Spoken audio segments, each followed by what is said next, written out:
Satyabama Institute of Science and Technology, Chennai and Sriperumbudur.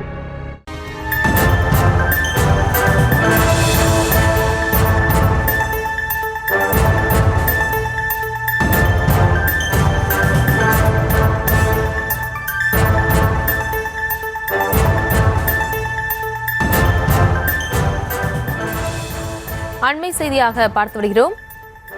பொள்ளாச்சியில் போதை ஊசி பயன்படுத்தியதாக 8 பேர் கைது செய்யப்பட்டிருக்கிறார்கள். 3000 மதிப்புள்ள போதை ஊசிகளும் பறிமுதல் செய்யப்பட்டிருக்கிறது. அது தொடர்பான அண்மை செய்தியை பார்த்து வருகிறோம். மேலும் விவரங்களோடு இணைகிறார் செய்தியாளர் ரவி. ரவி, வணக்கம். மேலும் விவரங்களை வழங்கலாம். வணக்கம். பொள்ளாச்சி மீன்கரை சாலை இரட்டைக்கண் பாலம் அருகே சிலர் போதை ஊசி பயன்படுத்தி வருவதாக மேற்கு காவல் நிலைய போலீசாருக்கு ரகசிய தகவல் கிடைத்தது. இதனை அடுத்து அங்கு விரைந்த போலீசார் சந்தேகத்துக்கிடமாக நின்றிருந்த நபர்களை பிடித்து விசாரணை மேற்கொண்ட முற்பட்ட போது அவர்கள் தப்பியோட முயன்றனர். ஆனால் போலீசார் அவர்களை சுற்றி வளைத்து கைது செய்தனர்.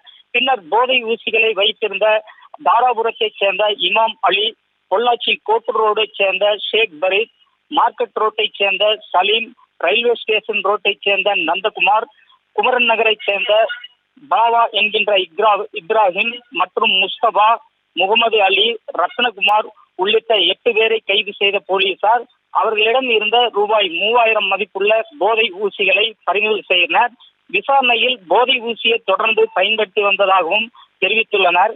எனவும் இவர்களுக்கு விற்பனை செய்துவிட்டு தலைமறைவான பல்லடத்தைச் சேர்ந்த முரளிக்குமார் என்பவரையும் போலீசார் தீவிரமாக தேடி வருகின்றனர்.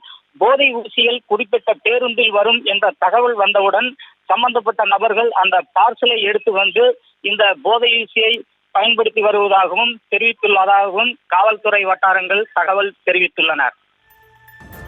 விவரங்களுக்கு நன்றி Ravi. Satyabama Institute of Science and Technology, Chennai and Sriperumbudur.